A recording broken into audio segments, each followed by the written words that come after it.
Hay quienes llegan al cine buscando un lugar y hay quienes como él lo eligen como exilio.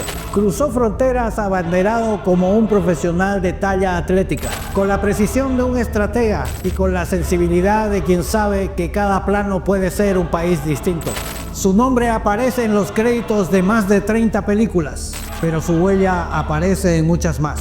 En los rodajes que resistieron, en los directores que encontraron en él un hombro, un pulso, un cómplice que comprende el lenguaje secreto del caos. Entre el ruido de los walkies y la poesía del encuadre, aprendió que el cine puede ser una forma de resistencia. Una casa en movimiento, un lugar donde uno se encuentra mientras todo se desordena. Hoy, en los Storytellers, entramos en el exilio del cine de un hombre que sostiene los planos con estrategia y que sin buscarlo ha terminado filmando su propia historia.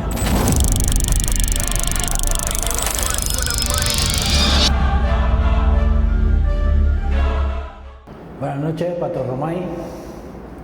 ¿Cómo andas? Bienvenido a tu casa, a los Storytellers. Muchísimas gracias. Encantado de poder charlar contigo sobre cine. Sabes que te admiro un montón y que, bueno, he aprendido mucho trabajando contigo. Así que hay algunas cosas que quisiera preguntarte, a ver si alcanza el tiempo. Vamos a le metamos. ¿Cómo se puede explicar sin tecnicismos, o sea, qué es lo que es ser asistente de dirección? Mira, la primera vez que me ha tocado explicar qué hace un asistente de dirección, me ha tocado empezar porque el nombre no es muy... El nombre no le hace... No muy apropiado.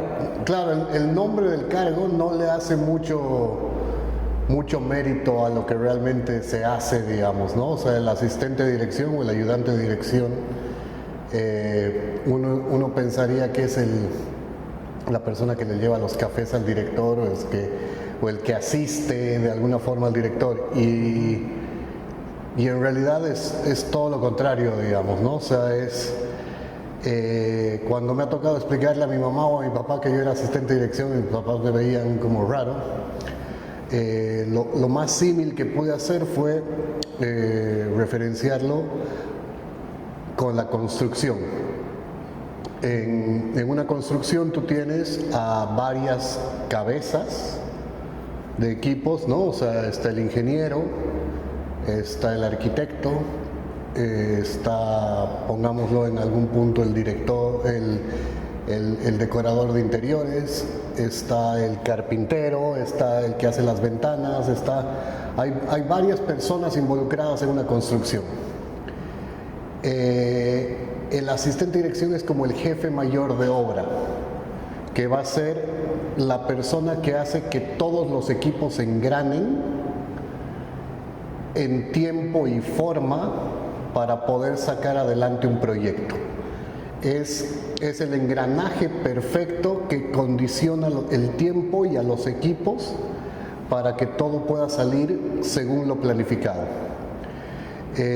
Por otro lado, la otra forma en la que te puedo explicar un poco esto es que un director de una película, en una película hay varios directores, ¿no?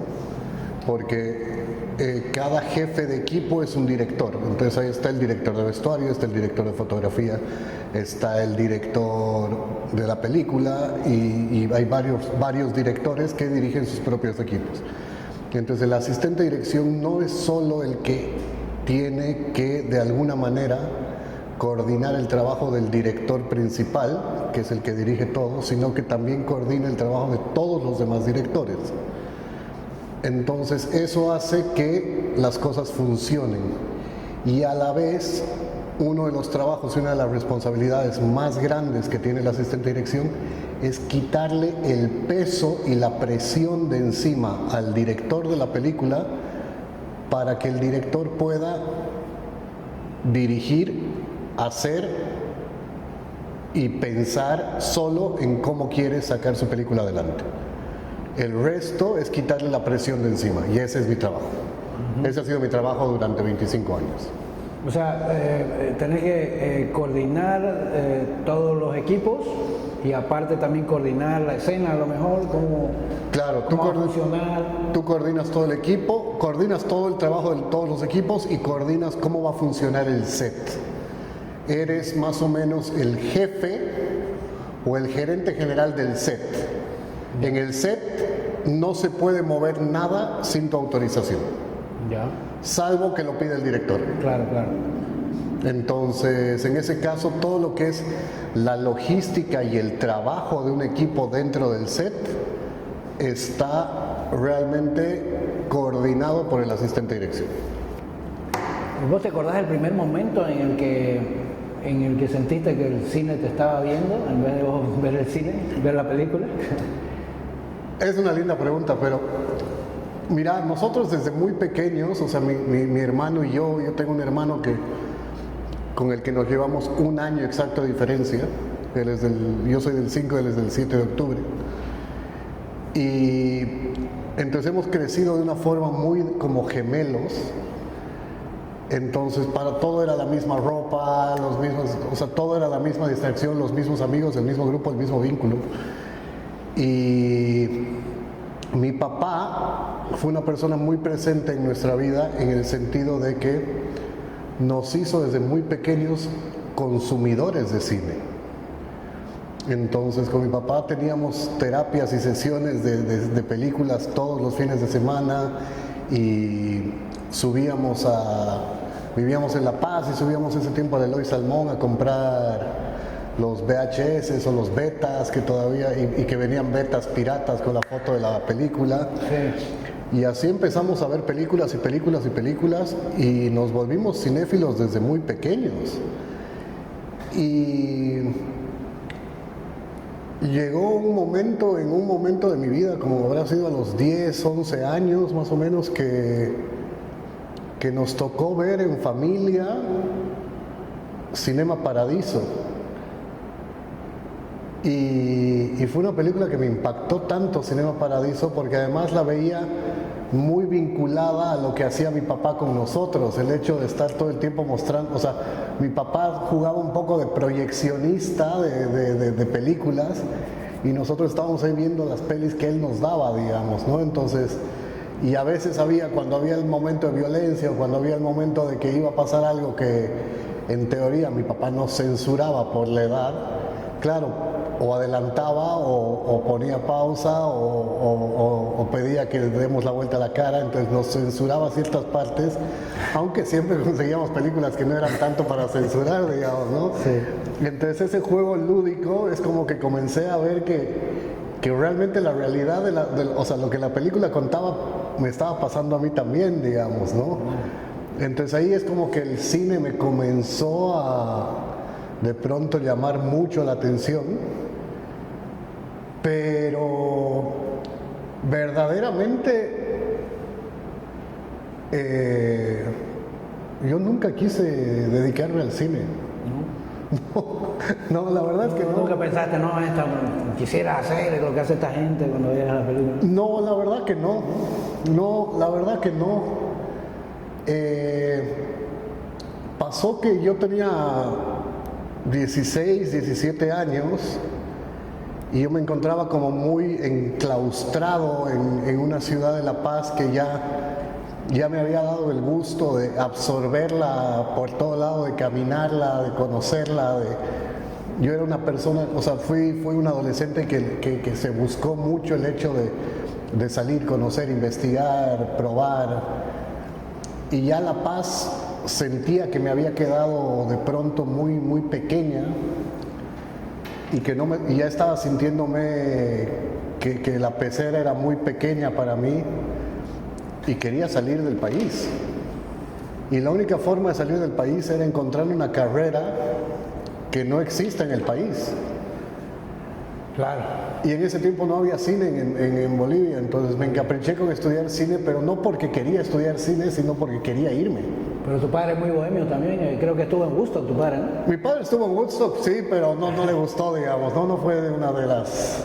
Ya, pero digo que es un tipo de mundo, pues, ¿no? O sea, Claro, también, o sea, tipo de mundo, mi papá viajó mucho, mi madre también ha viajado mucho con él, o sea, son dos personas que han recorrido mundo, entonces, y que tenían otra visión, pero tal vez en ese tiempo no teníamos de pronto la economía como para poder sacar a uno de los hijos a estudiar afuera, ya.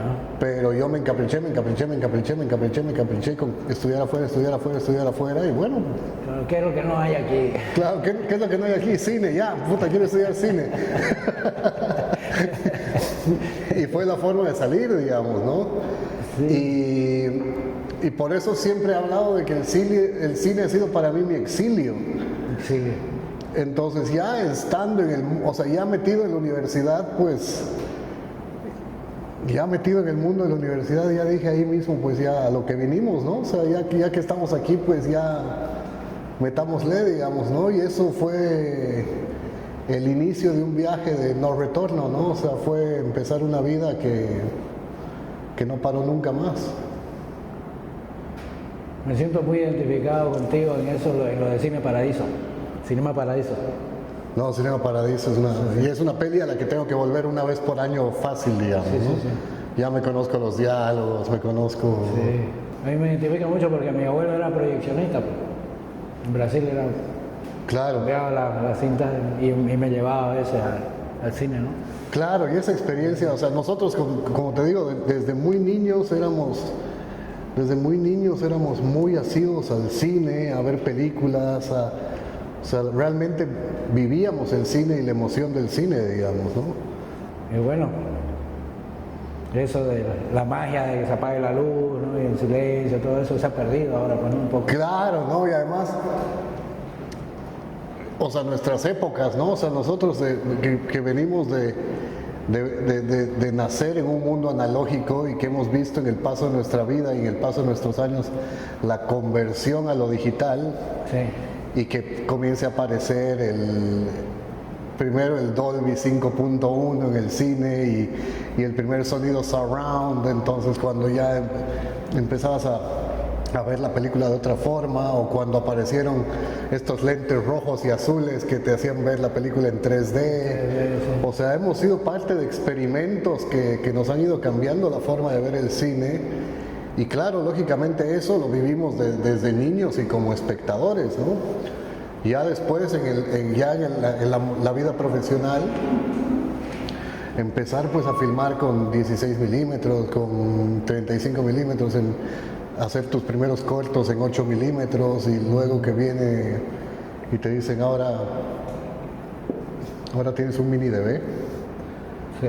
Y del mini DV hay un trayecto muy corto hasta ya el cine digital, ¿no? Y mira cómo son las cosas. O sea, a mí me ha tocado filmar con el primer prototipo de RED, de la cámara RED. El primer prototipo, que era un Tonka que se calentaba y que había que ponerle bolsas de hielo encima, me tocó filmar con esa. El primer prototipo de la One, de la Red One. De la Red One. El primer prototipo de la Red One, que ni siquiera estaba terminado, o sea, sí, era un experimento, nos tocó filmar con esa. Luego nos tocó filmar una vez con la primera cinealta de Sony, que claro, era una cámara que claro, vos decías, ¿dónde está lo cómodo de lo digital si esta cámara pesa así 120 kilos? ¿No? Y realmente era una linda cámara, ¿no? O sea, y lentes, y claro, y te vas dando cuenta y vas entrando en un mundo de cine profesional que tienes un montón de recursos y un montón de cosas que son increíbles, ¿no? Sí. Sí.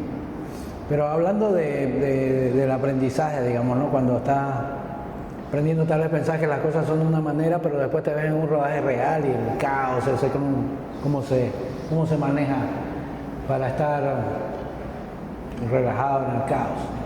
Es que, a ver, yo siempre he tenido, o sea, por ejemplo, yo siempre he tenido problemas con mi mamá. Porque mi mamá quería que yo tenga ordenado mi cuarto, o que tenga un tipo de orden ante sus ojos de mi cuarto. y para mí mi cuarto estaba ordenado ante mis ojos.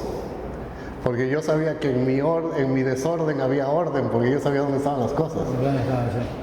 Y cuando uno ve una película de afuera, uno dice, ¿qué es todo este desorden?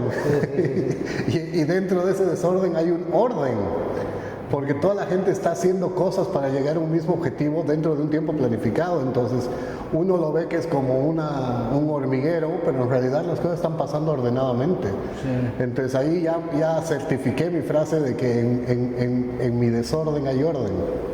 El orden del caos. El orden del caos. Y ya cuando activas la primera palabra de, ok, todo el mundo quieto, o en 5 minutos filmamos, o en 10 entramos a escena, todo el mundo en silencio, te das cuenta que todo el mundo está trabajando en la misma sintonía. Entonces todo el mundo se calma, todo el mundo se calla, todo el mundo deja al director trabajar.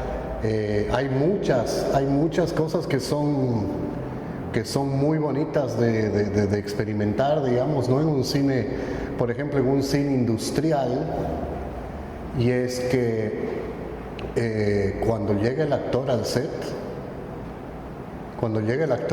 todo el mundo tiene que estar callado. Y los únicos que van a dirigir sus palabras ahí son los directores y el asistente de dirección, que va a terminar de dar las órdenes finales. Sí. Pero todo el equipo está en silencio. Sí. Y sin importar si es Brad Pitt o cualquier actor Nobel. O sea, el momento que el actor entra es el momento que el set toma seriedad y toma silencio. Sí. Y eso tiene mucho que ver con que toda la responsabilidad y toda la honra que va a tener nuestra película, toda la honra de nuestro trabajo, todo el honor que vamos a tener de nuestro trabajo en pantalla, lo estamos poniendo sobre los hombros de los actores. Entonces el actor tiene que ser tratado ahí con todo el simbolismo y todo el respeto que se merece, digamos. Sí, lo he visto eso. Es impresionante, o sea, todos siguen haciendo sus cosas a carreras y todo, pero en silencio. Claro. Sí. Claro, entonces sí. Y es importante porque es muy importante que el director se pueda comunicar con sus actores. Es muy importante que la gente que está alrededor pueda escuchar a lo que va diciendo el director. Y hay cosas que son muy del rubro, que son lindas, ¿no? Y que uno va aprendiendo, y es que la gente aprende mucho a escuchar sin ver. Sí. Y a estar adelantando las cosas mientras el director va explicando cómo va a suceder la escena, y de pronto todos están adelantando el trabajo mientras el director va explicando. Entonces ese tipo de sincronía es algo que se arma muy bonito y es una química muy bonita de set. Sí. Eso es lo que más me gusta del cine, el trabajo de equipo, ese coordinado, ¿no? Que parezca un caos, como dices tú, ¿no? Hay una coordinación ahí dentro de todo eso, dentro de todo ese caos. Es fascinante. Maravilloso. ¿Y cómo ves el comportamiento humano dentro del set? Bueno, hay que analizar también distintos parámetros, ¿no? O sea, yo he tenido el privilegio y soy un agradecido de la vida de que he podido tener la suerte de filmar en muchos lugares, en muchos países, con distintos equipos. Entonces, hay una cosa que se tiene que destacar mucho, y es cuando estás trabajando en un cine de industria, en un cine muy de industria, en un cine muy hollywoodense, digamos, ¿no? O sea, entiendes que la gente está yendo a hacer su trabajo. Que el gaffer o sea, los técnicos, digamos, de un rango más bajo que los directores, los técnicos que te solucionan la vida en una película, hay veces que no se enteran ni quién es el director, digamos, ¿no? O sea, o sí se enteran, pero para él es un día más en el laburo. Sí. Entonces un día están trabajando con Spielberg y al día siguiente están trabajando con Ridley Scott y para ellos es un día más. Sí. Entonces ellos, su forma de trabajar es una forma muy de hago lo que tengo que hacer en el tiempo que lo tengo que hacer y me encargo de que todo salga bien porque soy un profesional que me pagan por hacer esto. Y no quieren ser amigos de nadie o no generan mucha empatía con los demás, simplemente se dedican a hacer lo suyo y no te permiten que tú te metas en su trabajo y ellos hacen lo que tienen que hacer, digamos, ¿no? En cambio, cuando ya te vienes a un cine que no es tan de industria, sino que es un cine mucho más a pulmón y más artesanal y mucho más como el cine boliviano, digamos, ¿no? O sea, o como el cine latinoamericano, que nos cuesta más sacar las cosas de fondo, entonces la pasión cambia. La pasión de la gente que está entregándolo ahí todo cambia. Entonces es gente que se está sacando la camiseta porque las cosas salgan bien. Entonces hay que honrar esa gente también que ahí va a dejarlo todo y que claro, que ese momento se olvidan de otros problemas, otros... O sea, una cosa que a mí me quedó muy claro, por ejemplo, cuando trabajaba en Estados Unidos, es que un técnico me dijo, el proyecto del director es su película, mi proyecto es mi familia. Yo termino mi trabajo a las 8 horas. Porque tengo que volver a mi casa, tengo que cocinar y tengo que cuidar a mis hijos. Y lo tenía clarísimo. Sí. No, o sea, lo tenía clarísimo y sabía que ese era su día a día y que era un profesional que trabajaba en eso. Y su proyecto era su familia, no le importaba más. Y luego tienes personas aquí que no está bueno, pero que si van a hacer 12 horas, 13 horas, 14 horas de rodaje, están ahí poniéndote el hombro, están ahí poniéndote la espalda, siguen cargando las luces, siguen enchufando las cosas, siguen haciendo que puedan hacer todo lo posible, siguen, o sea, una de las cosas más lindas que me tocó hacer era que, por ejemplo, estas manías que hay, por ejemplo, ¿no? de los bolivianos o sea, me tocó filmar en Venezuela y todos los gaffers estaban con su bolo de tabaco, ¿no? Y venías aquí y todos con su bolo de coca y te vas a filmar Uruguay o Buenos Aires o Argentina, ¿no? Y todos están con su mate, entonces es como que hay cosas así que se repiten de distinta forma, pero que son comportamientos similares en todos. Sí. Y al final el hecho de poner el hombro a un proyecto es algo que resulta siempre muy... De dar mucho agradecimiento, ¿no? Sí. Y de los directores con los que has trabajado, ¿qué es lo que me podrías decir que has aprendido? O sea, a ver, si te puedo sacar algo así de una cosa así muy curiosa, por ejemplo, ¿no? Que me pasó a mí como experiencia y fue algo que me sorprendió, fue que no hay director inseguro, o sea, no hay director seguro, ¿no? Seguro. Todos los directores son inseguros y el momento después de fijar el plano están dudando un montón de cómo van a hacer, de cómo van a salir, de cómo, o sea, entonces, o sea, y claro, como vos eres el asistente de dirección y supuestamente vienes de estar haciendo muchas películas antes y has trabajado con otros directores, entonces de pronto la duda te la transmiten a vos. Entonces de pronto es, ¿te parece si hacemos esto contado desde aquí? ¿O te parece si hacemos esto contado desde acá?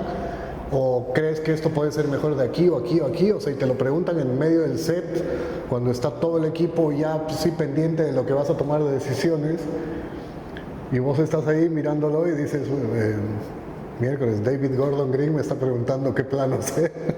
Y vos dices, bueno, ¿qué hago, digamos, no? O sea... Entonces ahí también hay que poner un poco de caradurismo y decir, no, sí, no, bueno, metámosla así, ¿no? Aunque... Ajá. Y también tener una lógica de explicaciones a las sugerencias que vas a dar, ¿no? O sea, tener siempre un contrapeso importante de las decisiones que vas a ayudar a tomar.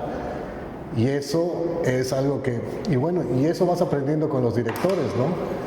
Y sí, porque existe esa creencia, ¿no? De que, digamos, puedes hablar de Ridley Scott, digamos, ¿no? No, lo tiene clarísimo. No, mentira. no, tienen las mismas dudas y... Claro, creo que cuando más sabes, más dudas te entran, ¿no? Yo claro, creo que es así, no, pues sí. El tipo que está seguro, digamos, es que, bueno, no sé, es su idea, digamos, ¿no? Pero... No, y son todos seres humanos Claro. y un día te levantaste y tu salteña estaba más fría que lo habitual y te pusiste de mal humor todo el día Claro. y claro, entonces ahí también un poco del trabajo que yo tengo es que si el director está teniendo un mal día, yo no puedo traspasar ese mal día del director al resto del equipo. Entonces ahí yo tengo que filtrar esa cosa, o sea, encapsular ese mal humor, encapsular ese tipo de cosas y transmitir al equipo la misma capacidad de liderazgo y motivación para salir adelante y que todo fluya, ¿no? Pero claro, o sea, los directores, no hay director que haya conocido en la vida que no sea inseguro. Sí. Y cosa que de pronto, o sea, cuando me ha tocado dirigir a mí, pues también, ¿no? Claro. También te llenas de inseguridades, te toca así decir, plantearte cosas y tener que replantearte, ¿no? Y por eso creo que o sea, la frase de Spielberg que dice que una película es el trabajo de un director con 200 pares de manos, es muy, muy cierta, ¿no? Porque realmente te rodeas de la mejor gente para que tu inseguridad no sea algo que te ayude o que te perjudique dentro de un rodaje. Sí. Entonces, digamos, ante la duda, ¿cuál sería la solución ahí? Grabar la secuencia de todas las maneras posibles que monten y después ver el montaje que se puede. Sí, es que por ejemplo, o sea, los directores que hay directores que vienen mucho de haber crecido durante muchos años en un cine hecho con fílmico, y el cine hecho con fílmico era un cine muy caro de hacer, tenías realmente recursos muy cortos, no tenías fílmico infinito y realmente tomar las decisiones para qué plano ibas a hacer realmente era también un tema de costos, ¿no? Claro. Entonces el director que ha aprendido en esa escuela sabe tomar cierto tipo de decisiones, pero el director que ha aprendido ya en una era digital, claro, quiere cubrirse hasta con planos innecesarios, ¿no? O sea, quiere hacer 30 planos de cómo dejas la cuchara sobre el café, filmado de todos los ángulos, y también es algo que no es bueno. Tampoco es bueno, o sea, porque también haces mucho del trabajo que tiene que hacer un asistente de dirección y que en eso tiene que también traspasárselo de alguna forma al director, es no agotar a tu equipo o saber sostener los niveles de agotamiento, ¿no? O sea, y eso o sea, nosotros sabemos, por ejemplo, ya por la misma profesión, que para rodar de noche, por ejemplo, o sea, cuando tienes que rodar de noche, y vas a rodar 12 horas de noche, tienes que tener 3 días antes rodando de tardes para que tu equipo no esté realmente, entonces tienes que ir cambiando el horario biológico de tu equipo para que cuando te toque grabar de noche tu equipo no esté cansado, sino que tu equipo esté activo.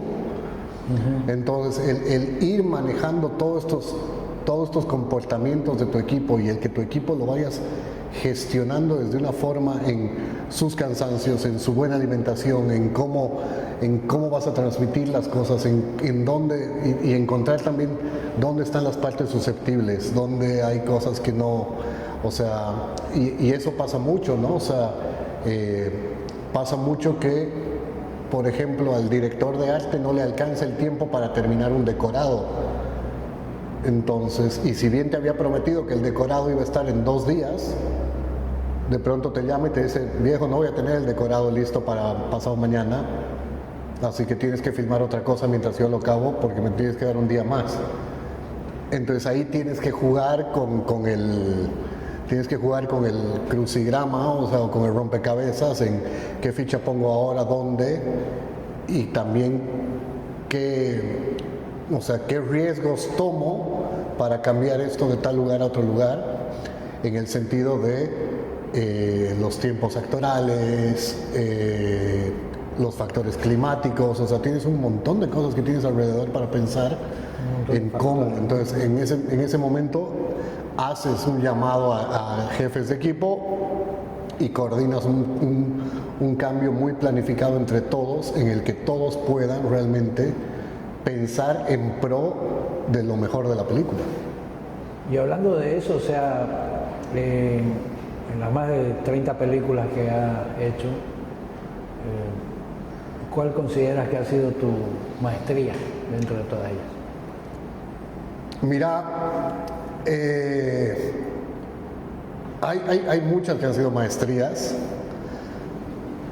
Una película nunca es igual a la otra, no, nunca.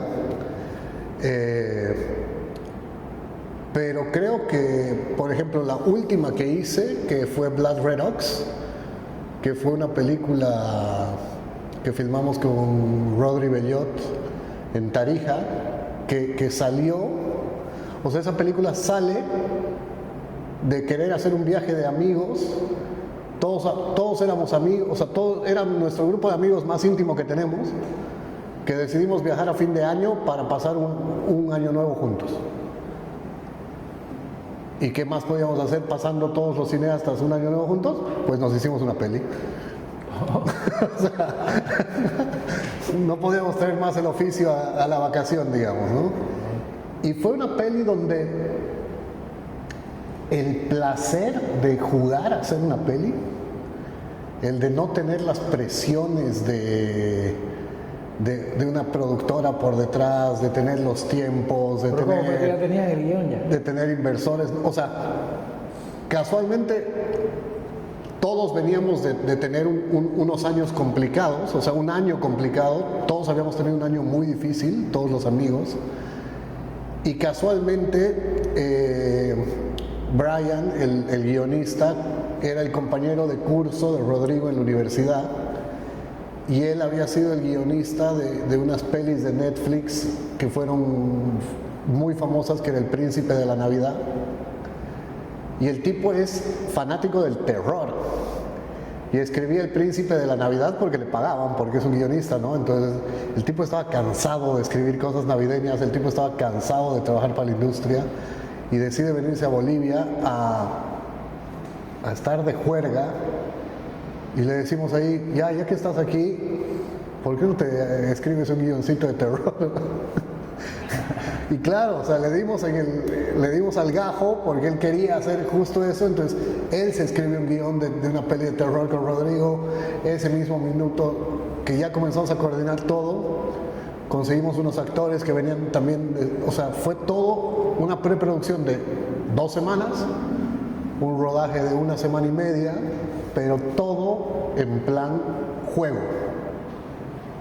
O sea, juguemos, nos divirtamos, hagamos lo que queramos, o sea, realmente hagamos las cosas por hacer bien lo que nos gusta hacer. Y fue una experiencia maravillosa. ¿No fue aquella que me llamaste y una vez no pude ir? Sí, esa fue, que no podías. Wow. Pero era realmente una cosa de divertirnos, de entretenernos, de jugar. Claro, pues fue así, montémoslo y ya. Claro.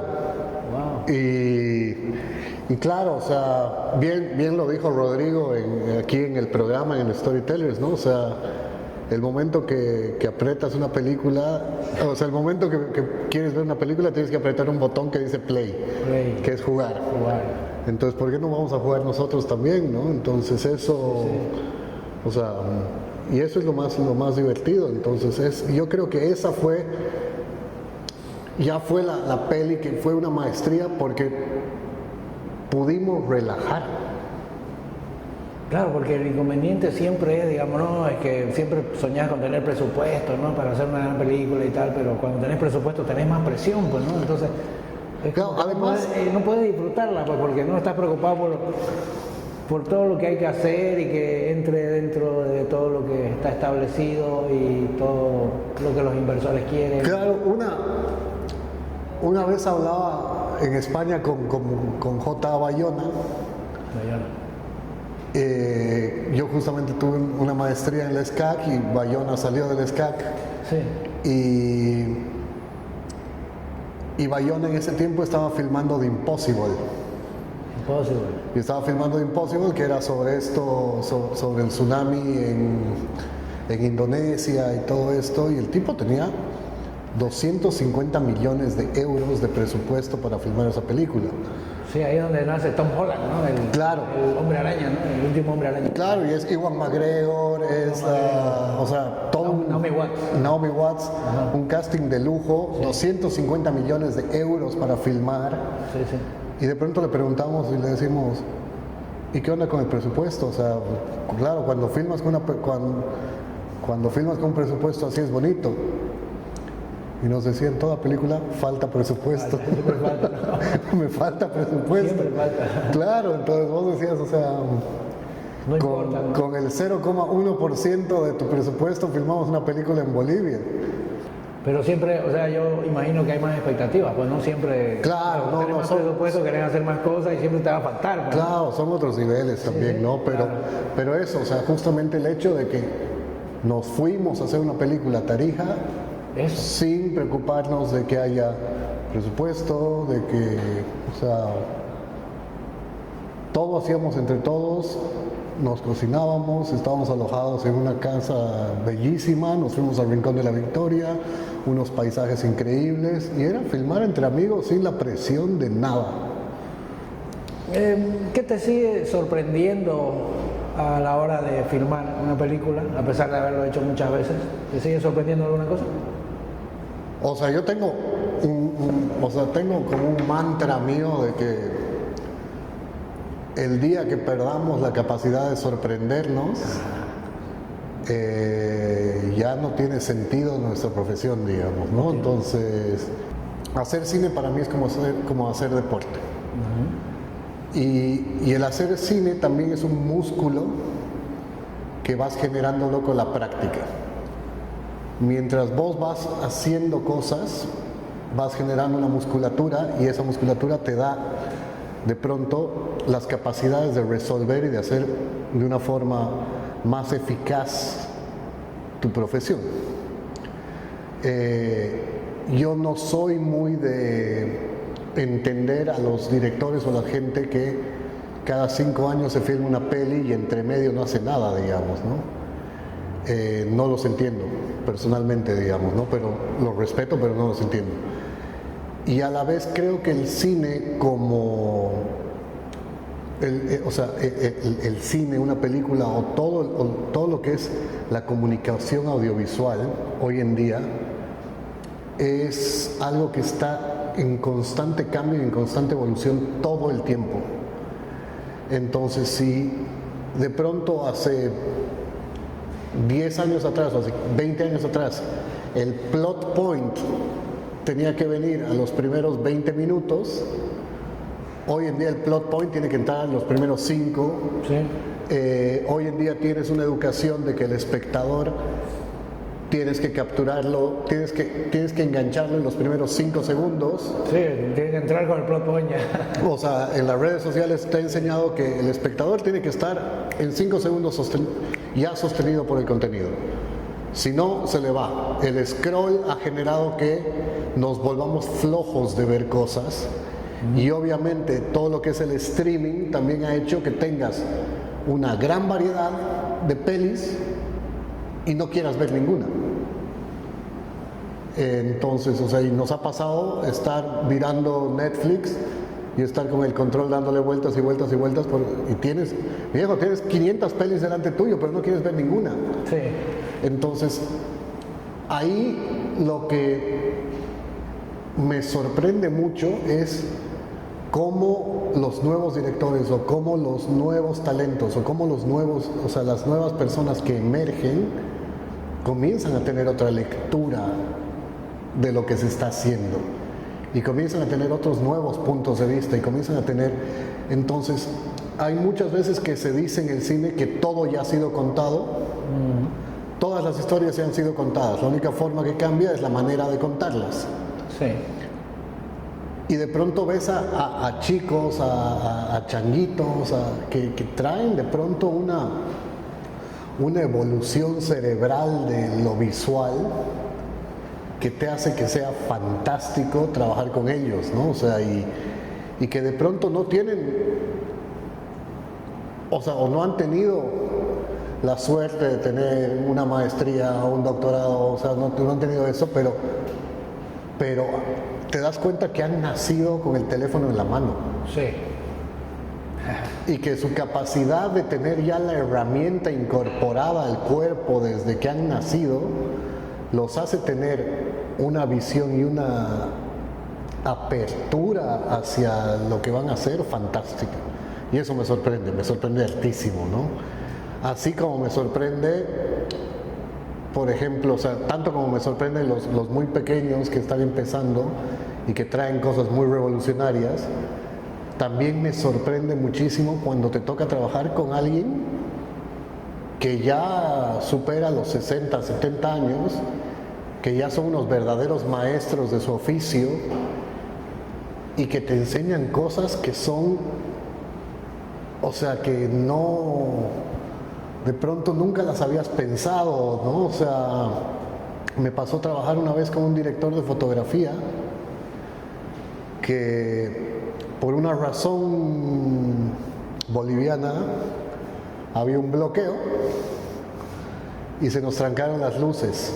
El camión de luces se quedó en el bloqueo y no podía llegar a la locación. Y eso nos iba a demorar. Y el director de fotografía me mira y me dice, bueno, tenemos que resolver esto porque no podemos cambiar y no tenemos más escenas para filmar. Entonces, para que podamos filmar esta escena, lo que necesito es que me consigas 20 banderas. Las banderas son unas banderas negras que lo que hacen es generar sombras. Sí, sí. Y yo le dije, bueno, o sea, de conseguirte las banderas te las consigo y eso sí se las puede traer o en una camionetita o en algo que cruce el bloqueo. Me dice, ya, perfecto, pero las necesito a las 8 de la mañana aquí porque vamos a filmar 9:31. Si no llegan a esa hora y no filmamos 9:31, tenemos que pasar la escena para el día siguiente. Ya. Y se armó toda una puesta de banderas, con trípodes y banderas. Ajá. Y yo no entendía qué hacía, y me le acerqué así y le dije, perdón, Andrés, ¿qué estás haciendo? O sea, quiero aprender un poco de lo que estás haciendo. Y me dijo, fácil, si no tienes para iluminar, tienes que quitar luz. Entonces a las 9:31 el sol va a estar ubicado de tal forma que va a pegar desde este lado y nosotros vamos a tener la iluminación de un mismo HMI y el actor pasa 2 veces por debajo y después 9:35 ya se fue el sol. Ajá. Y entonces esa cosa de resolver realmente es de alguien que tiene mucha experiencia y que no te lo va a hacer un changuito con el celu, digamos, ¿no? Sino es de la genialidad de haber tenido rodajes muchos. Claro. Y ese tipo de cosas, o sea, estar con ellos y aprender de estas personas es todavía más sorprendente, ¿no? Si tu infancia fuera una escena, ¿quién la filmaría? ¿Quién la dirigiría y con qué cámara? Si mi infancia fuera una escena, quisiera que la filme Terrence Malick, dirigida la foto que la haga el Chivo Lubeski, y la cámara quisiera que sea una Uf, una Arri BL3 de 35 milímetros. Claro. Sí, bella cámara. Concreto. ¿Qué? Concreto. Concretísimo.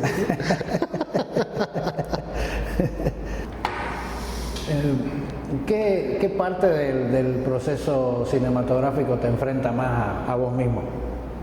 Y yo creo que, a ver, para mí el proceso más importante y donde me enfrento más a mí mismo es la primera lectura de guión. Porque es el momento donde me enfrento a descubrir al director y traducir en lo que el director o el guionista ha escrito lo que realmente quieren tener en pantalla. Y ahí mismo te das el gusto de realmente conocer los estilos y realmente el arte de los directores, ¿no? O sea, porque por ejemplo, para Wong Kar-wai, un restaurante es una mesa, una pared, una vela y 2 sillas. Y de pronto para Scorsese es 200 extras, 50 meseros y balas, digamos, ¿no? O sea, entonces, realmente el concepto restaurante cambia en las dos maneras de verlo de la forma distinta de los directores. Entonces ahí es donde descubres el arte de los directores, o sea, cómo quieren representar las cosas. Y eso es fabuloso de descubrirlo cuando comienzas a leer cómo lo han escrito. Y ahí también tienes que empezar a entender los implícitos y los explícitos, ¿no? O sea, lo que dice el guión escrito y lo que no dice. Y ahí es donde comienzas a desarrollar muchas preguntas. Sí. Entonces, lo primero que haces en la primera lectura de guión para mí es tener una libreta a mano y estar anotándome preguntas y preguntas y preguntas y preguntas y preguntas de cómo vamos a llevar eso a escena, ¿no? O sea, o cómo se lo imagina él. Entonces, esa primera etapa de realmente abrir la caja del guión y comenzar a descubrir, por eso mismo el hecho de que el guión no es una obra literaria, el guión es un manual de acciones, ¿no? O sea, y que vos lo vas a tener que transmitir al resto del equipo también. Entonces, ese es un momento muy, muy lindo, digamos, porque después ya el resto es parte del oficio. Pero este momento donde descubres al director la película que quiere contar, me parece fabuloso. Y entonces, o sea, ¿qué es más complicado en ese caso? ¿Dirigir personas o emociones? Yo creo que, a ver, tenía una... Hay una cosa muy bonita aquí que te lo voy a contar como anécdota, ¿no? Una vez estábamos en un set, estaba filmando en Venezuela con un foquista. Foquista, para los que no saben, es la persona que se encarga de que todo esté en foco. Sí. Las cámaras de cine no tienen lentes autofocus, entonces el foquista es el que está entrando y sacando todo fuera, entrando a foco todo, digamos, ¿no? Entonces haciendo que todo esté enfocado. Sí. Y charlan. Tiene su monitor ahí donde... Y tiene su monitor y están ahí enfocando. Ajá. Y justamente estábamos charlando el director, el foquista y yo. Y el director dice, bueno, nos da unas direcciones de cómo es la escena. Y el foquista le dice al director, tú tranquilo, tú dirige a los actores que las emociones me encargo yo. Porque la emoción está en el foco.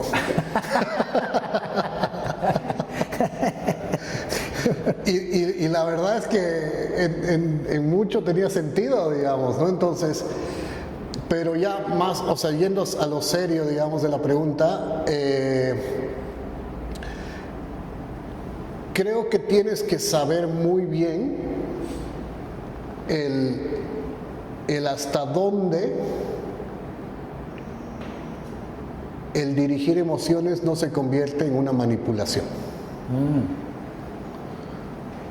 Porque puedes caer muy fácil en manipular a tu espectador y hacer que de pronto la película se vuelva una película muy efectista, porque estás haciendo que el espectador vaya por un camino en el que te quiero hacer llorar, te quiero hacer llorar, te quiero hacer llorar, o te quiero hacer sufrir, te quiero hacer sufrir.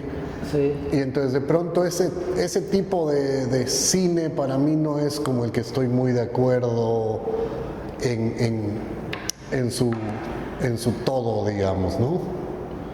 O sea, me parece que también hay que dejar que el espectador decida un poco también los caminos por donde tomar una película.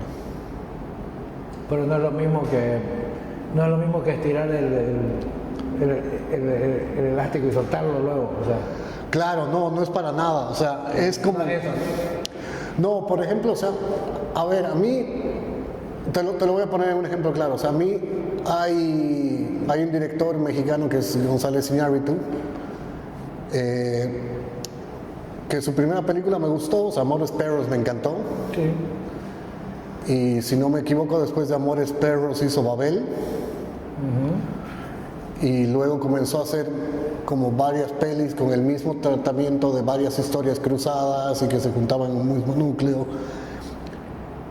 Pero tú analizabas a los personajes de la historia y a todos les daban con látigo. O sea, por último, el personaje de Beautiful, la de Bardem. O sea, tenía cáncer, miraba muerto, se liquida 20 chinos. O sea, puta, ¿qué más sufrimiento le vas a dar a ese hombre, no? O sea, el tipo le quitan a los hijos. O sea, es palazo tras palazo, tras palazo, tras palazo, y es un punto, o sea, que lo mismo visto en el Renacido, ¿no? O sea, hasta sí, que ya llega un punto hasta que el oso ya es un exceso, digamos, ¿no? O sea, ya es como, eres muy excesivo y estás llevando, o sea, estás haciendo que el espectador llegue a un límite de tener que aguantar toda esta tragedia de una forma ya muy, para mí, muy corrosiva. Y ya muy manipuladora. Entonces, sí, efectivamente hay un cine que está pensado en la manipulación, que puede ser el cine de terror. O sea, el cine de terror vos estás aceptando y firmando un contrato al comprar tu entrada o al ponerle play de que te va a dar miedo. Claro. Y el director y el equipo que haga esa película lo que va a hacer es buscar la manera más efectiva de darte miedo. Y obviamente tienes un montón ¿qué te digo? De simbolismos y de articulaciones que haces para darle miedo al espectador. Entonces, estás firmando un contrato. Pero luego, o sea, por eso te digo, o sea, el tema un poco de las emociones también va por ese lado. Me has dicho que esto es lo que no te parecía bien. No me parece del todo bien. Del todo. Del todo. Ahora siempre vas a tener un poco de manipulación en el cine, ¿no? O sea, claro. El cine es una gran mentira. Hacer una película, o sea, ser un director de cine es ser un gran mentiroso. Entonces, por algún lado tienes que manipular, por algún lado tienes que hacer sentir a tu espectador y por algún lado tienes que empatizar.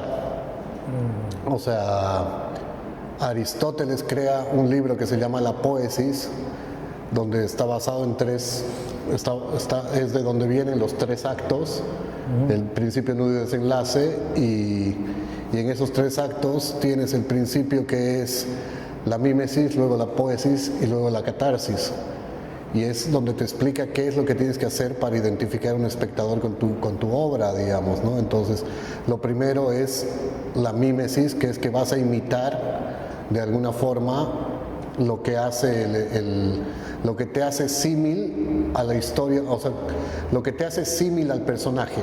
Tú te vas a identificar con el personaje. Luego está la poesis, que es la manera de que contar las cosas para que tú te identifiques mejor.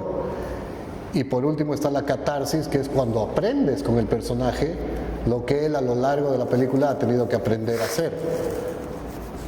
Entonces, esas son como las tres, como de pronto las tres columnas vertebrales del cine, ¿no? En el guión tiene que estar eso.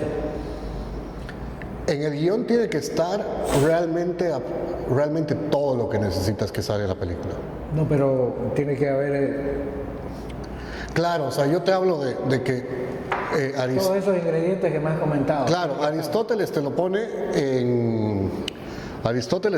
en los 3 actos y te pone en la poesis, la mímesis y la catarsis, ¿no? O sea, en el principio, nudo y desenlace. Pero hoy en día ya los últimos guionistas te hablan de 18 pasos, de 30 pasos, de 30 cosas que tienen que tener dentro de un guión, que tienes que seguir cierto tipo de pasos para que tu peli de alguna forma sea exitosa. El viaje del héroe Claro, el viaje del héroe, o sea, todo el tema del viaje del héroe o la creación del antihéroe o todo lo que es. Entonces, todo este tipo de elementos que tiene que tener una película y todo lo que tiene que tener un storytelling, o sea, todos los elementos que hacen que el storytelling hace que el espectador se identifique con el personaje principal y que aprenda, son parte de lo que... y ahí tienes sí o sí que meter cosas manipuladoras, ¿no? Claro.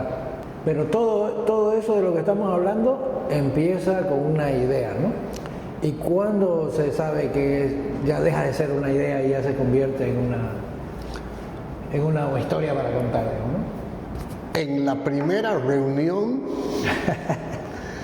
del director con todo el equipo. Que de hecho son las para mí son las reuniones más hermosas. ¿Esa es la parte que más te gusta? Es una de las partes que más me gusta, porque es el momento en el que todos los directores y todas las personas involucradas en la película han leído el guión. Ajá. Cada quien lo ha leído desde su perspectiva, cada quien tiene una subjetividad sobre lo leído y obviamente tiene su aporte desde su área, de cómo se lo ha imaginado y de cómo lo ha creado. Y ahí es donde empieza a crearse la magia, ¿no? Donde todos comienzan a sugerir cosas, donde todos comienzan a traer cosas de sí mismos, a ponerlo sobre la mesa y a comenzar a construir algo que se vuelve el conjunto de un todo, ¿no? Bueno, por ahí hay un guión. Yo te digo más atrás, cuando solo es una idea, ¿en qué momento sabes que puede ser una película posible, esa idea, digamos? Mira que es una pregunta muy loca, o sea, creo que eso es algo que yo admiro mucho de los directores en general, de cuando están muy seguros de que su guión es una película. Hay veces que están equivocadísimos, digamos, ¿no? Sí. Pero realmente cuando un director está convencido de que lo que quiere contar es algo que de alguna manera va a cambiar la perspectiva de alguien, es fabuloso. Sí, pues me remito al ejemplo del director que dirigió El niño de pijama de rayas.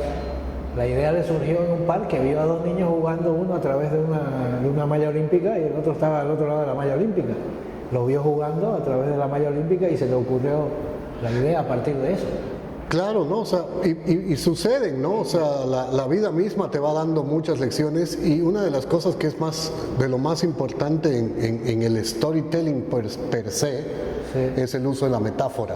Ajá. ¿No? O sea, las metáforas son las que te van a ayudar mucho a cómo se convierte la narrativa de una película. De hecho, uno de los ejercicios que a nosotros nos hacían en la universidad era la típica del cuento, o sea, el contar chistes, ¿no? O sea, a ver, contame un chiste. Y luego cuando te pones a analizar de dónde cuentas el chiste, desde qué punto de vista está contado el chiste, quién es el personaje principal, quién es el antagonista y dónde está el plot point, en qué decanta, dónde está, y todo lo que, un chiste, una estructura mínima que es un chiste, Sí. hay una estructura narrativa ahí. Sí. Y hoy en día, una story que vas a subir, o sea, si vos vas a subir una historia a tu Instagram, también tienes que tener en cuenta que eso tiene que tener una micronarrativa también. Hoy en día todo es storytelling, pero hay que saber hacerlo. Sí. Y ahí es donde está la diferencia entre los grandes maestros del storytelling y los que no. ¿Hay alguna filosofía o corriente artística que haya contaminado tu forma de ver el cine? Mira, como corriente artística no sé, pero sí que yo vengo mucho de la fotografía. O sea, lo primero que empecé a hacer fue fotografía cuando era adolescente. Y siempre desde pequeño, mi padre es arquitecto, mi madre economista, pero ambos siempre han sido muy vinculados de alguna forma con ver arte, explorar arte. Entonces, siempre he sido muy influenciado por tener libros de arte en la casa, por ver cosas. Entonces, arquitecto o artista. claro, entonces, y después entender la arquitectura como el que ordena las cosas, digamos, ¿no? O sea, como el que pone un orden diseñado a estructuras que deben sostenerse. Y de ahí, o sea, yo también en alguna forma me vi en un momento como un arquitecto de películas, ¿no? O sea, como el que diseña cuál es la estructura que va a sostener el rodaje de una película, digamos, ¿no? Y tener estrategias y el tener plan B, plan C, plan D, el generar cierto tipo de... O sea, entonces, claro, o sea, la arquitectura y la fotografía para mí fueron algo que muy influyente desde pequeño. Y obviamente ya a raíz de eso, pues, comencé a descubrir y comencé a buscar, y hoy en día soy un fanático del arte en general, de todas las artes, de las artes mayores, de las artes menores. Soy muy consumidor de arte, entonces, y claro, o sea, creo que tuve la suerte a muy corta edad también de conocer a Dalí, por ejemplo, no conocerlo al Señor de los Bigotes, pero conocer su obra. Y claro, que te vuele la cabeza, ¿no? A mis 12, 13 años empezar a ver surrealismo y empezar a comprender o intentar comprender desde dónde tenía la visión este señor. También te abre muchas cosas, ¿no? Y te hace experimentar. O sea, a mí, por ejemplo, Dalí me dio la lección de experimentar. O sea, probá hasta que te salga, y si no te sale, es surrealismo.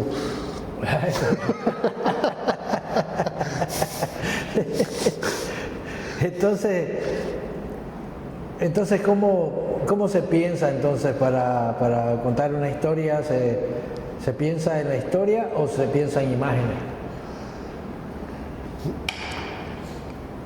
Hay muchos métodos, hay muchos directores con distintos métodos.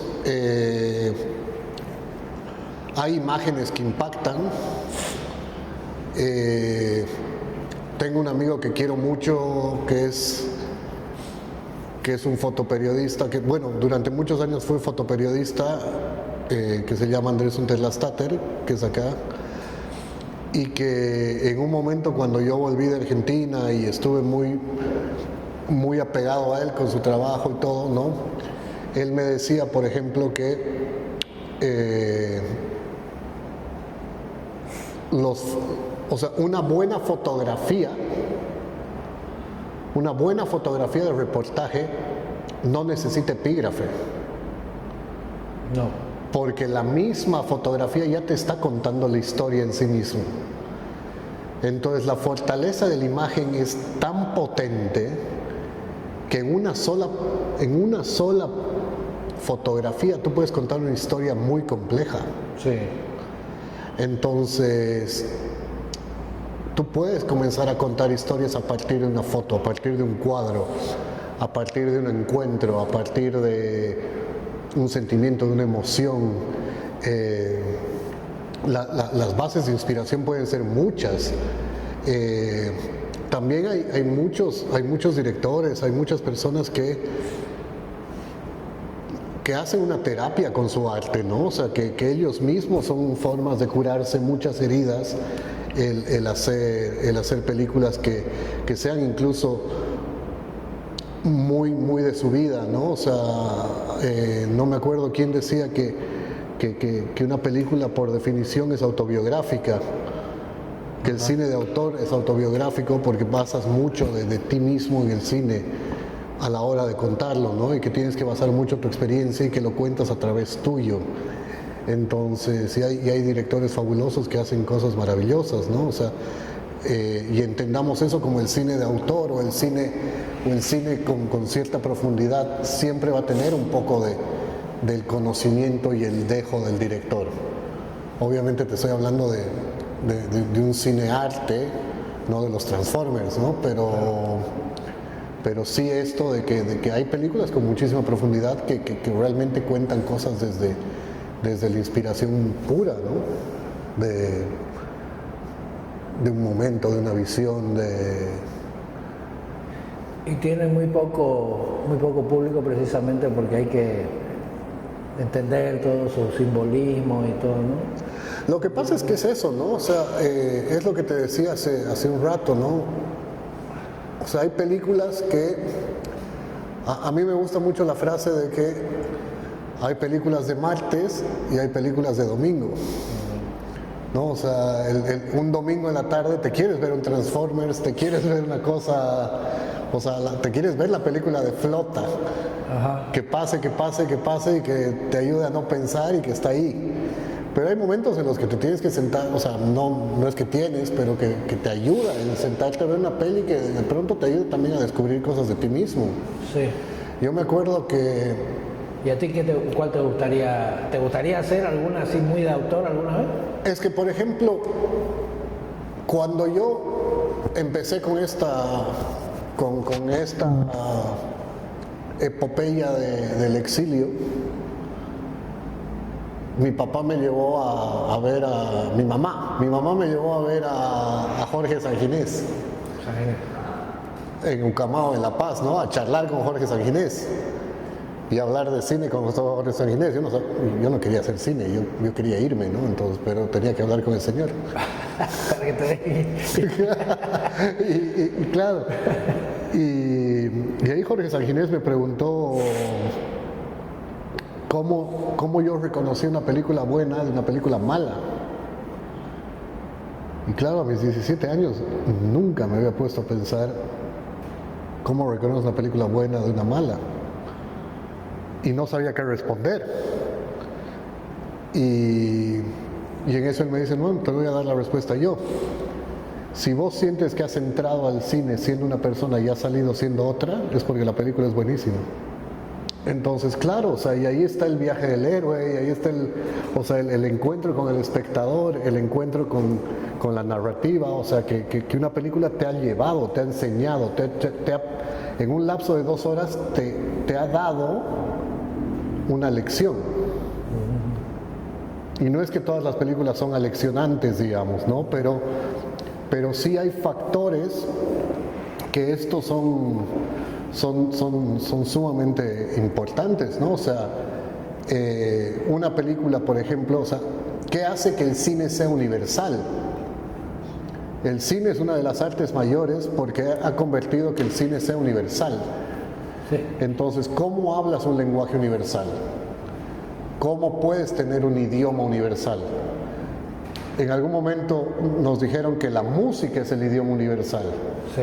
Pero ¿cómo es que yo puedo ver una película iraní o una película tailandesa y sentir el mismo dolor que siente la madre tailandesa, o como sufre el Jacinto y la Domitila en ¿Quién mató a la llamita blanca? O sea, ¿dónde está la universalidad? Y te encuentras con que la universalidad hay factores universales en las vidas humanas que nos hacen símiles en todos los que habitamos el planeta.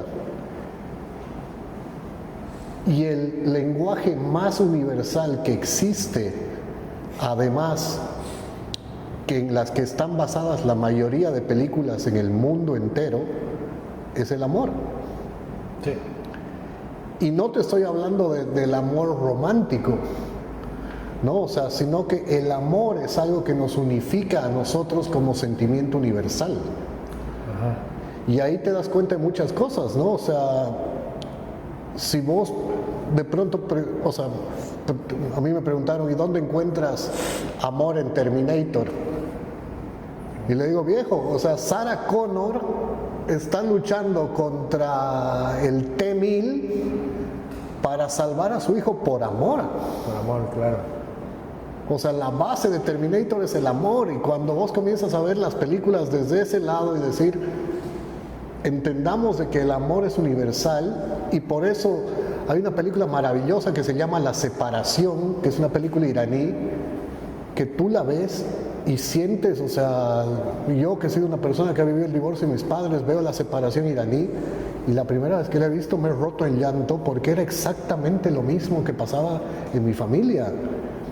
Y ese tipo de universalidad y el tocar temas tan profundos o temas que realmente te hagan de alguna forma el sensibilizar, el que tú puedas cambiar y el que tú puedas de alguna forma generar una empatía con personas que están pasando por otro tipo de cosas y que en una película te lo refleja y te hace estar en sus zapatos, me parece que es lo más fantástico que el cine puede hacer. Me ha hecho imaginármelo todo eso.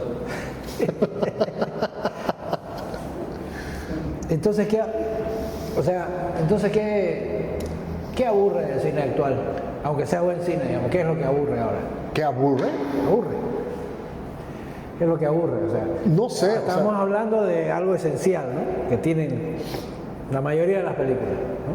Eso es lo que nos une como seres humanos, ¿no? Pero, ¿qué es lo que aburre ahora? ¿Qué es lo que...? Es que... Aunque sea buen cine. O sea, yo creo que hay una... A ver, aquí yo creo que hay una... Hay un proceso por el que estamos pasando y que venimos pasando desde ya hace unos años, y que en muchos sentidos no nos hemos dado cuenta de que estamos pasando por ese proceso, pero es que ya tenemos un exceso de contaminación audiovisual, ¿no? O sea, sin darnos cuenta, hemos aprendido a leer símbolos que nunca nos lo han enseñado, nos los han impuesto. El que tu teléfono tenga 3 rayitas una encima de la otra es que está con batería. Ajá. El que tenga 5 rayitas curvitas es que tiene internet. ¿Alguien te lo enseñó? Nadie. De que tu teléfono sea algo que hablas, miras por la pantalla y escuchas, o sea, tu teléfono ya es una tele en diminuto. Sí. O sea, tenemos mucha contaminación audiovisual y estamos extremadamente contaminados.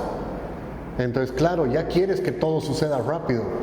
Caminas por una calle y caminas por las calles en Santa Cruz, en Bolivia, caminas por las calles y tienes los parlantes en las tiendas de zapatos, tienes las pantallas encendidas, o sea, tienes pantallas gigantes por todo lado. Entonces estamos muy, muy estimulados, muy sobreestimulados.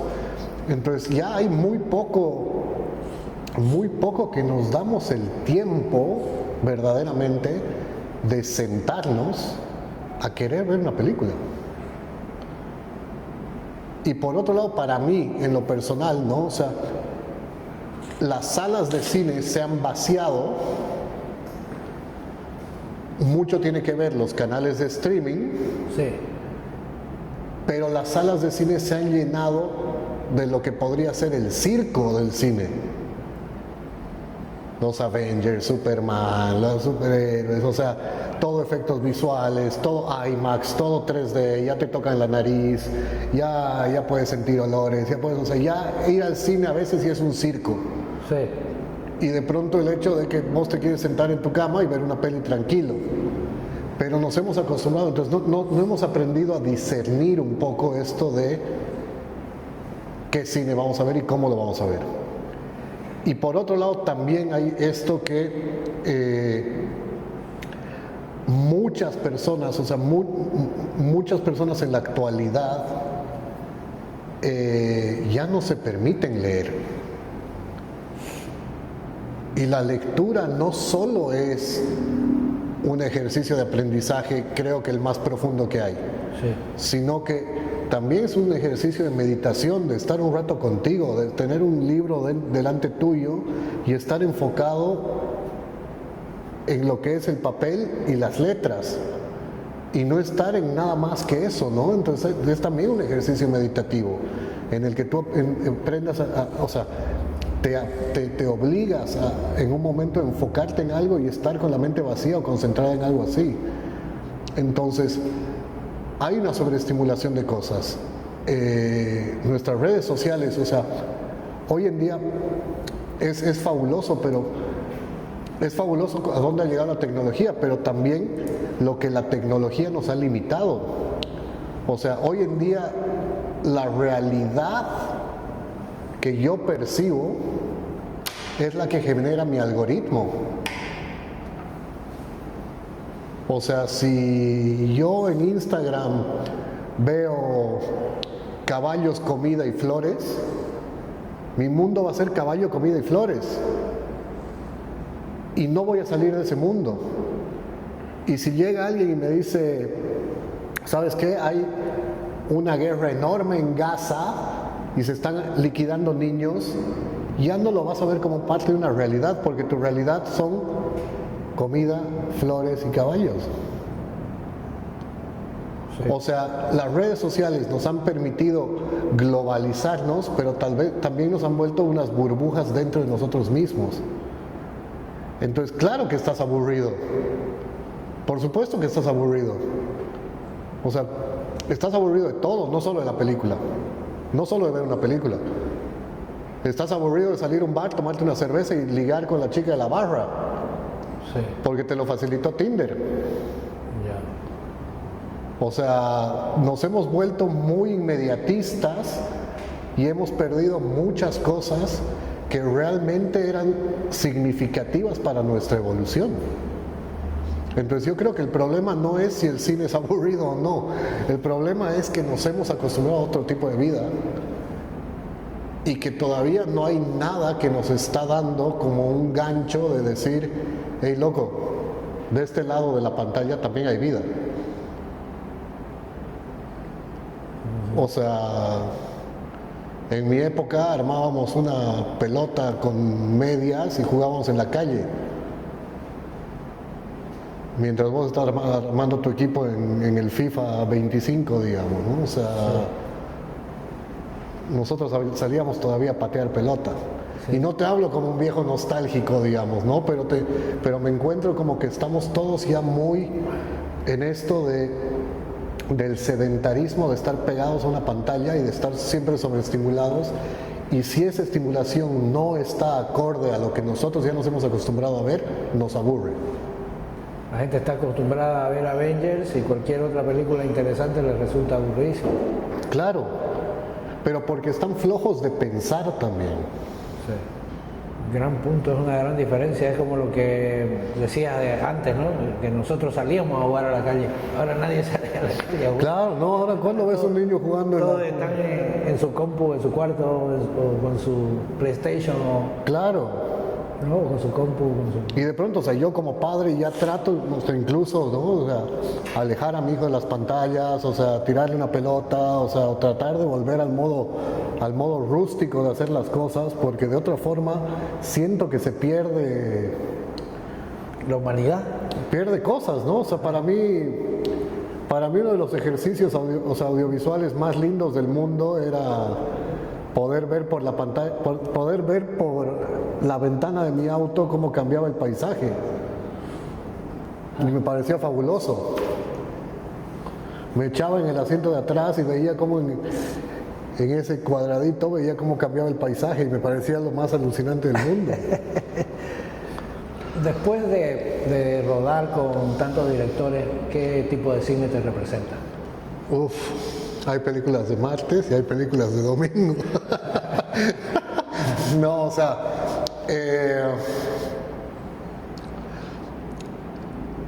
siempre he entendido que el cine es una gran herramienta de identidad.